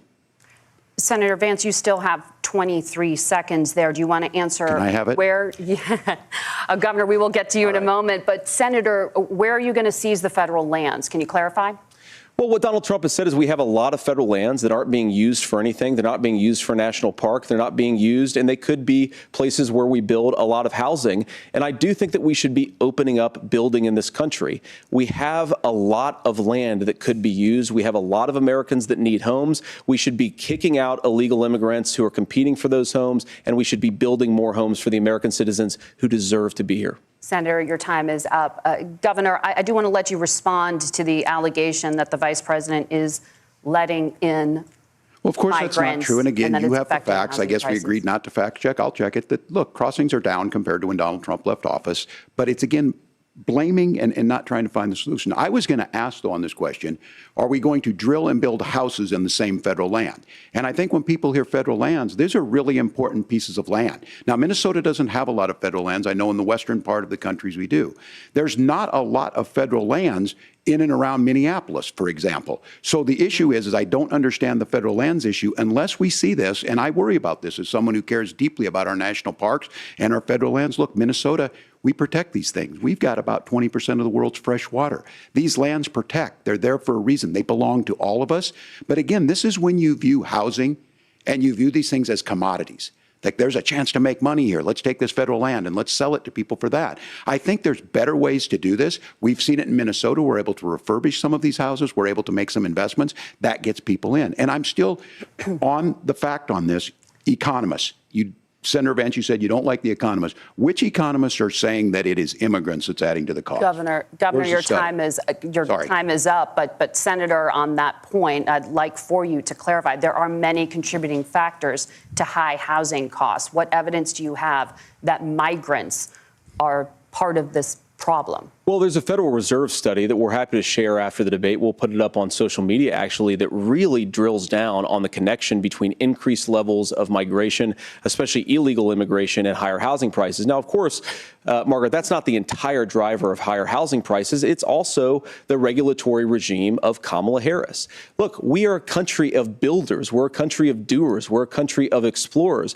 But we increasingly have a federal administration that makes it harder to develop our resources, makes it harder to build things, and wants to throw people in jail for not doing everything exactly as Kamala Harris says they have to do. And what that means is that you have a lot of people who would love to build homes who aren't able to build homes. I actually agree with Tim Walz. We should get out of this idea of housing as a commodity. But the thing that has most turned housing into a commodity is giving it away to millions upon millions of people who have no legal right to be here. What are the federal regulations? I deal with this as a governor. You can very quickly reply. I'm sorry. I get this as a governor, and I don't necessarily disagree with that in some cases, many of those are local, many of them are state. I don't know which ones are federal, but I think whenever we talk regulations, people think they can get rid of them. I think you want to be able to get out of your house in a fire. I think you want to make sure that it's fireproof and those types of things. So which are the regulations? Because the vice president's not responsible for those. Congress writes those. Governor, thank you. Gentlemen, we have a lot to get to. You're passionate about the housing crisis, I can tell. But Nora? Thank you. One of the top problems facing Americans is the high cost of health care. Senator Vance, at the last presidential debate, former President Trump was asked about replacing the Affordable Care Act. In response, he said, "I have concepts of a plan." Since then, Senator, you've talked about changing how chronically ill Americans get health insurance. Can you explain how that would work? And can you guarantee that Americans with pre-existing conditions won't pay more? I'll give you 2 minutes. Well, of course, we're going to cover Americans with pre-existing conditions. In fact, a lot of my family members have gotten health care. I believe, members of my family actually got private health insurance, at least for the first time, switched off of Medicaid onto private insurance for the first time under Donald Trump's leadership. And I think that, a lot of people have criticized this concepts of a plan remark. Look, it's very simple common sense. I think as Tim Walz knows from 12 years in Congress, you're not going to propose a 900-page bill standing on a debate stage. It would bore everybody to tears, and it wouldn't actually mean anything because part of this is the give and take of bipartisan negotiation. Now, when Donald Trump was actually president, and again, he has a record to be proud of, prescription drugs fell in 2018 for the first time in a very long time. Under Kamala Harris's leadership, prescription drugs are up about 7%. Under Donald Trump's entire 4 years, they were up about 1.5%. He introduced pricing transparency. Think about healthcare. You go into a hospital, you try to buy something, and nobody knows what it actually costs. That price transparency will actually give American consumers a little bit more choice and will also drive down costs. And we talked about, the reinsurance regulations is what I was talking about. Look, Donald Trump has said that if we allow states to experiment a little bit on how to cover both the chronically ill but the non-chronically ill, it's not just a plan. He actually implemented some of these regulations when he was president of the United States. And I think you can make a really good argument that it salvaged Obamacare, which was doing disastrously until Donald Trump came along. And I think this is an important point about President Trump. Of course, you don't have to agree with everything that President Trump has ever said or ever done. But when Obamacare was crushing under the weight of its own regulatory burden and healthcare costs, Donald Trump could have destroyed the program. Instead, he worked in a bipartisan way to ensure that Americans had access to affordable care. It's not perfect, of course, and there's so much more that we can do. But I think that Donald Trump has earned the right to put in place some better healthcare policies. He's earned it because he did it successfully the first time. Governor? All right, here's where being an old guy gives you some history. I was there at the creation of the ACA. And the reason it was so important is I come from a major healthcare state, home of the Mayo Clinic, home to Medical Alley, 3M, Medtronic, all of those. We understand healthcare. It's why we're ranked first on affordability and accessibility and quality of healthcare.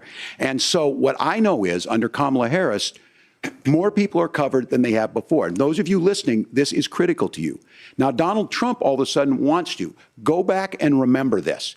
He ran on the first thing he was going to do on day one was to repeal Obamacare. On day one, he tried to sign an executive order to repeal the ACA. He signed on to a lawsuit to repeal the ACA, but lost at the Supreme Court. And he would have repealed the ACA had it not been for the courage of John McCain to save that bill. Now, fast forward, what that means to you is you lose your pre-existing conditions. If you're sitting at home and you got asthma, too bad. If you're a woman, probably not. Broke your foot during football, might kick you out. Your kids get kicked out when they're 26. Kamala Harris negotiated drug prices for the first time with Medicare. We have 10 drugs that will come online, the most common ones that'll be there. But look, this issue, and when Donald Trump said, I've got a concept of a plan, it cracked me up as a fourth grade teacher because my kids would have never given me that.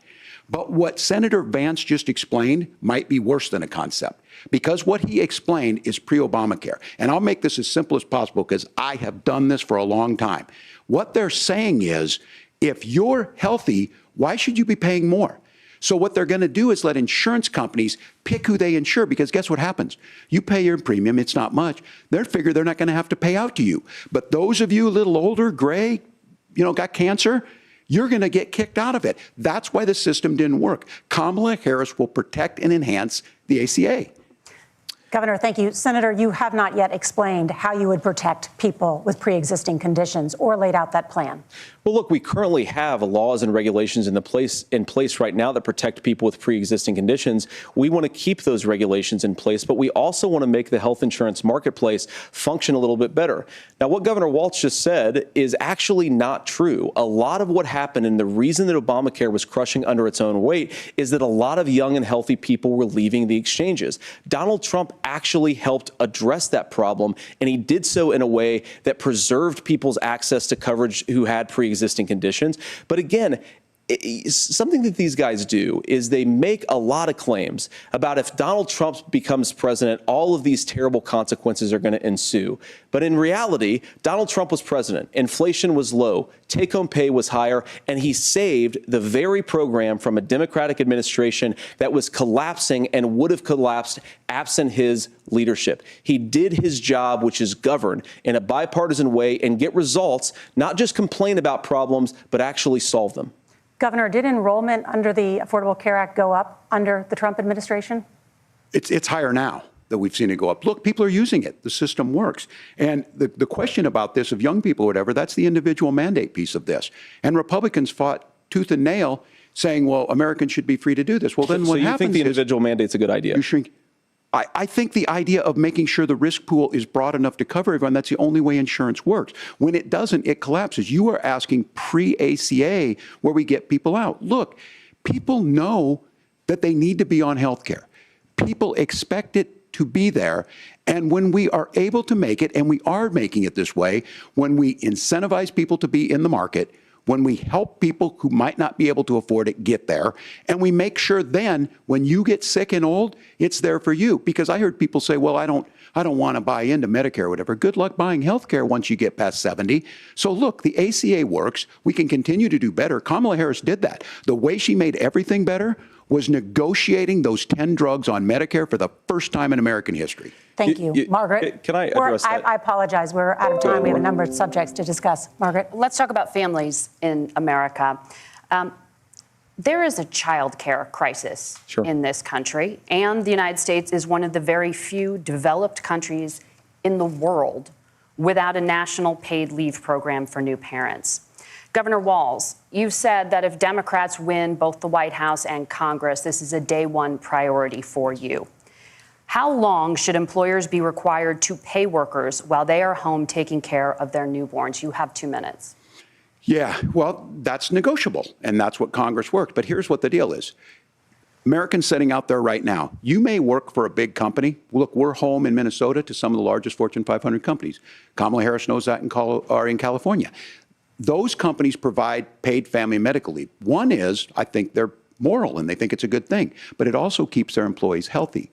We in Minnesota passed a paid family and medical leave. You have a child, you and I had to go back to work 5 days after my kids were born. This allows you to stay home a certain amount of time. What we know is that gets the child off to a better start, the family works better, we stay in their employers, we get more consistency in that. So Kamala Harris has made it a priority. We implemented it in Minnesota, and we see growth. That's how you become a pro-business state. But the negotiations on it, and here's the issue, those big companies are able to offer it. Those of you out there who don't have it, just imagine what happens if you get cancer or your child gets sick. We know what happens. You end up staying home. In some cases, that means no paycheck because you've got no protection on that. This is the case of an economy that Donald Trump has set for the wealthiest amongst us. He's willing to give those tax breaks to the wealthiest. He's willing to say, bust those unions up, do whatever. What we're saying is the economy works best when it works for all of us. And so a paid family medical leave program, and I will tell you, go to the families or go to the businesses and ask them. As far as childcare on this, you have to take it at both the supply and the demand side. You can't expect the most important people in our lives to take either our children or our parents to get paid the least amount of money. And we have to make it easier for folks to be able to get into that business and then to make sure that folks are able to pay for that. We were able to do it in Minnesota, and I'm still telling you this. We were listed as the best state. We're still in crisis on this. A federal program of paid family and medical leave and help with this will enhance our workforce, enhance our families, and make it easier to have the children that you want. Governor, your time is up. Senator, do you support a national paid leave program? And if so, for how long should employers be mandated to pay their employees while they are home taking care of their newborn? You have 2 minutes. Yeah, well, first of all, Margaret, a number of my Republican colleagues and some Democrats, too, have worked on this issue. And I think there is a bipartisan solution here because a lot of us care about this issue. I mean, look, I speak from this very personally because I'm married to a beautiful woman who is an incredible mother to our 3 beautiful kids, but is also a very, very brilliant corporate litigator. And I'm so proud of her. But being a working mom, even for somebody with all of the advantages of my wife, is extraordinarily difficult. And it's not just difficult from a policy perspective. She actually had access to paid family leave because she worked for a bigger company. But the cultural pressure on young families and especially young women, I think makes it really hard for people to choose the family model they want. A lot of young women would like to go back to work immediately. Some would like to spend a little time home with the kids. Some would like to spend longer at home with the kids. We should have a family care model that makes choice possible. And I think this is a very important substantive difference between Donald Trump and Kamala Harris's approach. I mean, look, if you look at the federal programs that we have that support paid family leave right now, the Community Development Block Grant, and there's another block grant program that spends a lot of money from the federal government. These programs only go to one kind of childcare model. Let's say you'd like your church maybe to help you out with childcare. Maybe you live in a rural area or an urban area and you'd like to get together with families in your neighborhood to provide childcare in the way that makes the most sense. You don't get access to any of these federal monies. We want to promote choice in how we deliver family care and how we promote childcare because, look, it is unacceptable. And, you know, of course, Tim and I have been on the campaign trail a lot the past 7 or 8 weeks. And one of the biggest complaints I hear from young families is people who feel like they don't have options, like they're choosing between going to work or taking care for their kids. That is an incredible burden to put on American families. We're the only country that does it. I think we could do a heck of a lot better. Senator, thank you. You have also said, Senator Vance, many things about the American family. The Federal Reserve says parents will spend nearly as much on child care as they do on housing each month. So I want to get your thoughts on this. President Trump recently said, as much as child care is talked about as being expensive, it's relatively speaking not very expensive compared to the kinds of numbers we'll be taking in. Is President Trump committed to the $5,000 per child tax credit that you have described? You have 1 minute. Well, what President Trump said, Margaret, I just want to defend my running mate here a little bit, is that we're going to be taking in a lot of money by penalizing companies for shipping jobs overseas and penalizing countries who employ slave laborers and then ship their products back into our country and undercut the wages of American workers. It's the heart of the Donald Trump economic plan. Cut taxes for American workers and American families.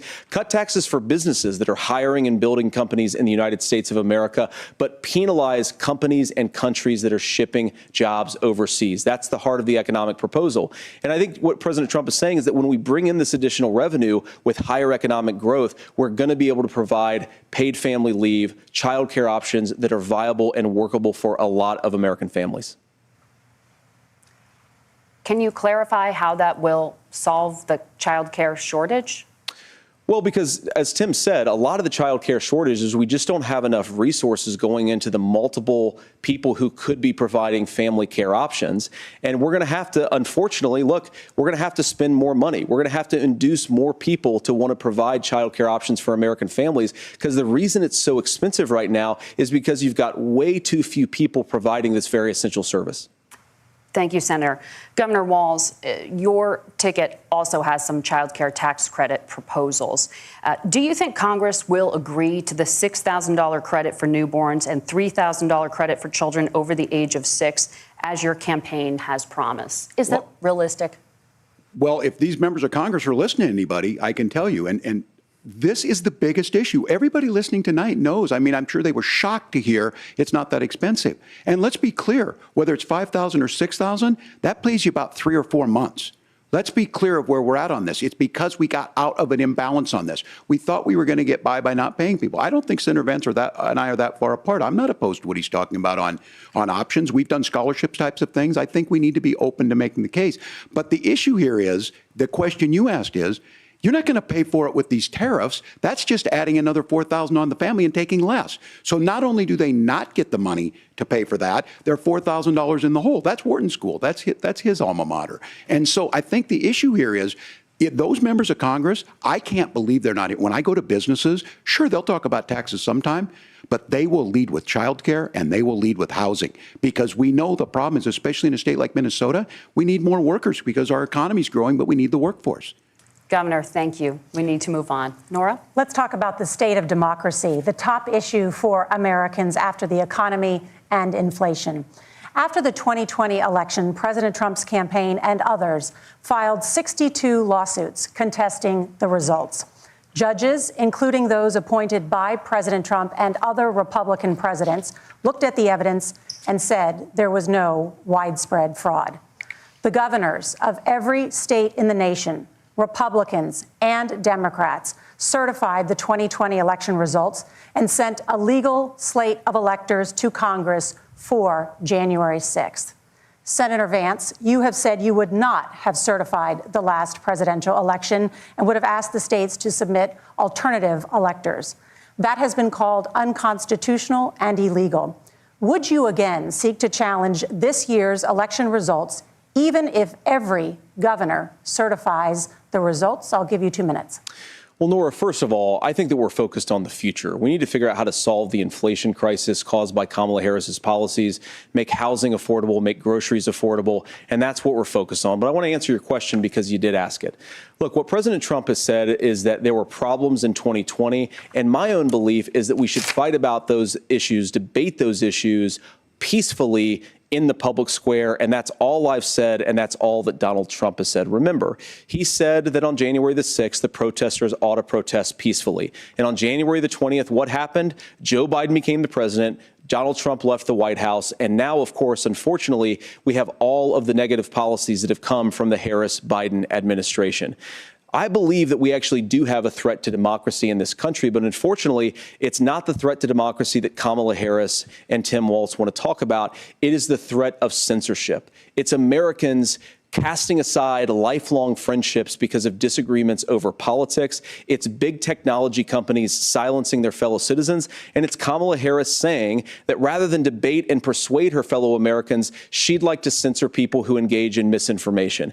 I think that is a much bigger threat to democracy than anything that we've seen in this country in the last 4 years, in the last 40 years. Now, I'm really proud, especially given that I was raised by 2 lifelong blue-collar Democrats, to have the endorsement of Bobby Kennedy Kennedy Jr. and Tulsi Gabbard, lifelong leaders in the Democratic coalition. And of course, they don't agree with me and Donald Trump on every issue. We don't have to agree on every issue, but we're united behind a basic American First Amendment principle that we ought to debate our differences. We ought to argue about them. We ought to try to persuade our fellow Americans. Kamala Harris is engaged in censorship at an industrial scale. She did it during COVID. She's done it over a number of other issues. And that, to me, is a much bigger threat to democracy than what Donald Trump said when he said that protesters should peacefully protest on January the 6th. Governor? Well, I've enjoyed tonight's debate, and I think there was a lot of commonality here. And I'm sympathetic to misspeaking on things, and I think I might have with the senator. Me too, man. There's one though that this one is troubling to me, and I say that because I think we need to tell the story. Donald Trump refused to acknowledge this, and the fact is that I don't think we can be the frog in the pot and let the boiling water go up. He was very clear. I mean, he lost this election, and he said he didn't. 140 police officers were beaten at the Capitol that day. Some with the American flag, several later died. And it wasn't just in there. In Minnesota, a group gathered on the state capitol grounds in St. Paul and said, we're marching to the governor's residence and there may be casualties. The only person there was my son and his dog, who was rushed out crying by state police. That issue and Mike Pence standing there as they were chanting, hang Mike Pence. Mike Pence made the right decision. So, Senator, it was adjudicated over and over and over. I worked with kids long enough to know, and I said as a football coach, sometimes you really want to win, but the democracy is bigger than winning an election. You shake hands, and then you try and do everything you can to help the other side win. That's what was at stake here. Now, the thing I'm most concerned about is the idea that imprisoning your political opponents, already laying the groundwork for people not accepting this. And a president's words matter. A president's words matter. People hear that. So I think this issue of settling our differences at the ballot box, shaking hands when we lose, being honest about it, but to deny what happened on January 6th, the first time in American history that a president or anyone tried to overturn a fair election and the peaceful transfer of power. And here we are 4 years later in the same boat. I will tell you this, that when this is over, we need to shake hands this election, and the winner needs to be the winner. This has got to stop. It's tearing our country apart. Margaret?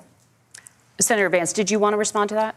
Yeah, well, look, Tim, first of all, it's really rich for Democratic leaders to say that Donald Trump is a unique threat to democracy when he peacefully gave over power on January the 20th, as we have done for 250 years in this country. We are going to shake hands after this debate and after this election. And of course, I hope that we win, and I think we're going to win. But if Tim Walz is the next vice president, he'll have my prayers, he'll have my best wishes, and he'll have my help whenever he wants it. But we have to remember that for years in this country, Democrats protested the results of elections. Hillary Clinton in 2016 said that Donald Trump had the election stolen by Vladimir Putin because the Russians bought like $500,000 worth of Facebook ads. This has been going on for a long time. And if we want to say that we need to respect the results of the election, I'm on board. But if we want to say, as Tim Walz is saying, that this is just a problem that Republicans have had, I don't buy that. Governor. January 6th was not Facebook ads. And I think a revisionist history on this. Look, I don't understand how we got to this point. But the issue was that happened. Donald Trump can do it. And all of us say there's no place for this. It has massive repercussions.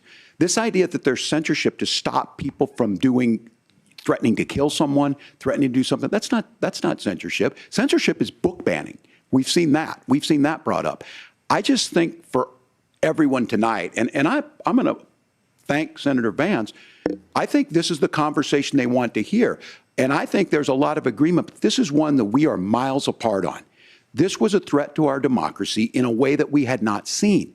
And it manifested itself because of Donald Trump's inability to say. He is still saying he didn't lose the election. I would just ask that. Did he lose the 2020 election?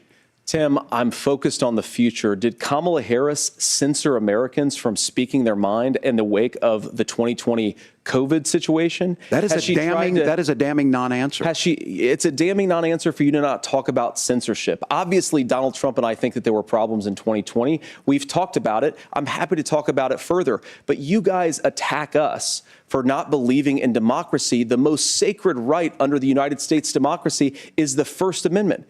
You yourself have said there's no First Amendment right to misinformation. Kamala Harris wants to use the power of government and big tech to silence people from speaking their minds. That is a threat to democracy that will long outlive this present political moment. I would like Democrats and Republicans to both reject censorship. Let's persuade one another. Let's argue about ideas, and then let's come together afterwards. You can't yell fire in a crowded theater. That's the test. That's the Supreme Court test. Tim, fire in a crowded theater. You guys wanted to kick people off of Facebook for saying that toddlers shouldn't wear masks. Senator, the governor does have the floor. Fire in a crowded theater. That is criticizing the policies of the government, which is the right of every American. Senator, the governor does have the floor for 1 minute to respond to you. Yeah. Well, I don't run Facebook. What I do know is I see a candidate out there who refused, and now again, and this, I'm pretty shocked by this. He lost the election. This is not a debate. It's not anything anywhere other than in Donald Trump's world. Because look, when Mike Pence made that decision to certify that election, that's why Mike Pence isn't on this stage. What I'm concerned about is, where is the firewall with Donald Trump?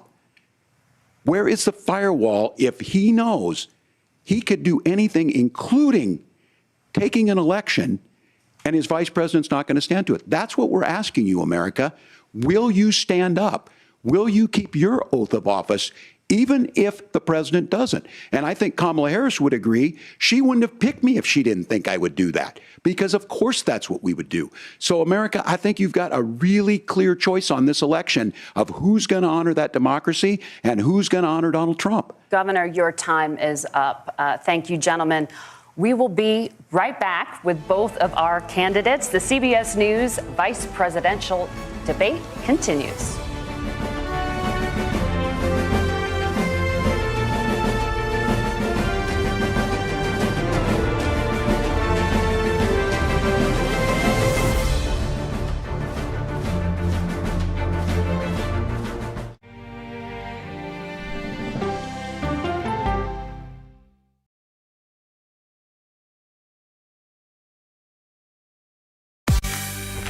On our places, bright, shiny faces. When you wake up in the morning, we want to be your go-to team. Nate has one of the quickest minds I've ever seen. Tony has a way of making people feel comfortable. Gail has this unbelievable knack to ask the question that you're asking at home. I've been told I could talk to a tree, and that's pretty much true. I don't go to work in the morning. I go for coffee with my two good friends, and we talk about the world. Your morning routine just got better.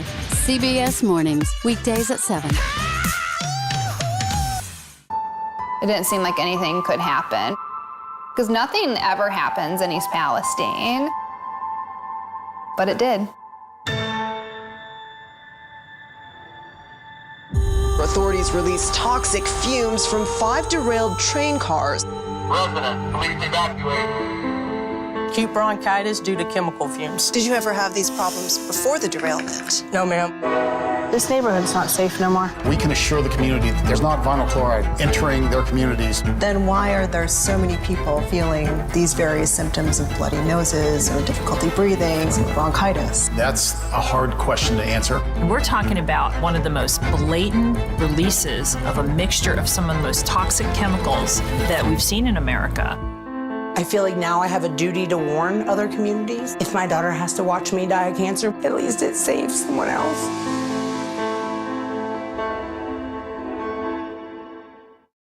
This case. It's like a screenplay, something straight out of Hollywood.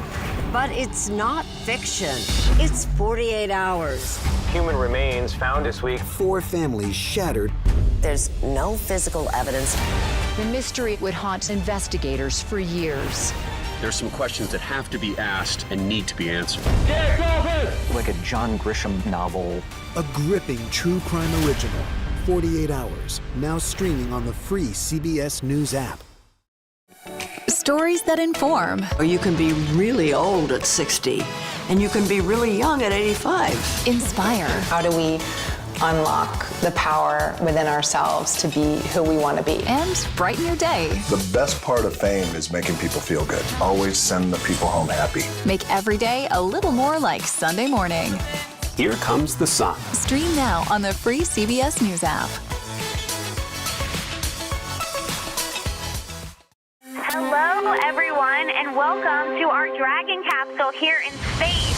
Sightseers in space, the thrill of a lifetime. Seeing the Earth from space, it was so exhilarating. But the risks that come with the territory. There have been 4 fatal accidents. That's a 1% fatal accident rate. Might make you look before you launch. If you had 1 out of 100 airplanes falling out of the sky, we'd have a public crisis. Space tourism, now streaming on the free CBS News app.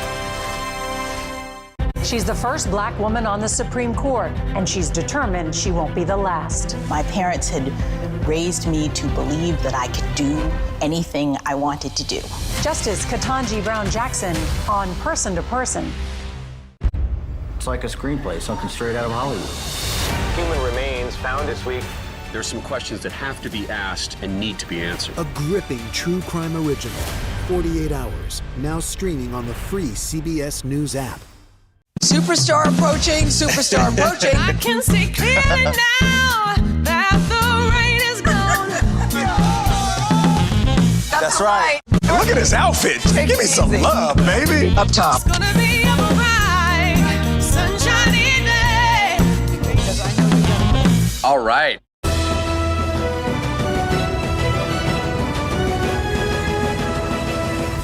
Welcome back to the CBS News Vice Presidential Debate. It is now time for the closing statement. Senator Vance won the virtual coin toss and elected to go last. So, Governor Walz, you are first. You have 2 minutes. Well, thank you, Senator Vance. Thank you to CBS News. And most importantly, thank you to all of you. If you're still up and the folks who miss Dancing with Our Stars, I appreciate it. But look, the support of the democracy matters. It matters that you're here. And I'm as surprised as anybody of this coalition that Kamala Harris has built, from Bernie Sanders to Dick Cheney to Taylor Swift, and a whole bunch of folks in between there. And they don't all agree on everything, but they are truly optimistic people. They believe in a positive future of this country and one where our politics can be better than it is. And I have to tell you, that better than it is the sense of optimism that there can be an opportunity economy that works for everyone, not just to get by, but to get ahead. And the idea that freedom really means something. Not the freedom of government to be in your bedroom or exam room, but the freedom for you to make choices about yourself. Now, look, we all know who Donald Trump is. He's told us, and as Maya Angelou said, believe him when he told you that. His first inaugural address talked about American carnage. And then he spent 4 years trying to maybe do that. Senator Vance tonight made it clear he will stand with Donald Trump's agenda. He will continue to push down that road. Excuse me. Kamala Harris gives us a different option. Now, I'll have to tell you, I'm going to be careful about the quotes, but there's one that Senator Vance said that does resonate with me. He said, Donald Trump makes the people I care about afraid. A lot of America feels that way. We don't need to be afraid. Franklin Roosevelt was right. All we have to fear is fear itself. Kamala Harris is bringing us a new way forward. She's bringing us a politics of joy. She's bringing real solutions for the middle class, and she's centering you at the heart of that. All the while asking everyone, join this movement, make your voices heard. Let's look for a new day where everybody gets that opportunity and everybody gets a chance to thrive. I humbly ask for your vote on November 5th for Kamala Harris. Governor Walz, thank you. Senator Vance, your closing statement. Well, I want to thank Governor Walz, you folks at CBS, and of course the American people for tuning in this evening. And one of the issues we didn't talk about was energy. And I remember when I was being raised by my grandmother, when she didn't have enough money to turn on the heat some nights because Ohio gets pretty cold at night and because money was often very tight. And I believe, as a person who wants to be your next vice president, that we are a rich and prosperous enough country where every American, whether they're rich or poor, ought to be able to turn on their heat in the middle of a cold winter night. That's gotten more difficult thanks to Kamala Harris's energy policies. I believe that whether you're rich or poor, you ought to be able to afford a nice meal for your family. That's gotten harder because of Kamala Harris's policies. I believe that whether you're rich or poor, you ought to be able to afford to buy a house. You ought to be able to live in safe neighborhoods. You ought to not have your communities flooded with fentanyl. And that, too, has gotten harder with because of Kamala Harris's policies. Now, I've been in politics long enough to do what Kamala Harris does when she stands before the American people and says that on day one, she's going to work on all these challenges I just listed. She's been the vice president for 3.5 years. Day one was 1,400 days ago, and her policies have made these problems worse. Now, I believe that we have the most beautiful country in the world. I meet people on the campaign trail who can't afford food, but have the grace and generosity to ask me how I'm doing and to tell me they're praying for my family. What that has taught me is that we have the greatest country, the most beautiful country, the most incredible people anywhere in the world. But they're not going to be able to achieve their full dreams with the broken leadership that we have in Washington. They're not going to be able to live their American dream if we do the same thing that we've been doing for the last 3.5 years. We need change. We need a new direction. We need a president who has already done this once before and did it well. Please vote for Donald Trump. And whether you vote for me or vote for Tim Walz, I just want to say I'm so proud to be doing this, and I'm rooting for you. God bless you, and good night. Senator Vance, thank you. And thank you both for participating in the only vice presidential debate of this election cycle. I'm Margaret Brennan. And I'm Nora O'Donnell. And a reminder, there are just 35 days until Election Day. Please get out and vote. And for all of us here at CBS News, thank you and good night.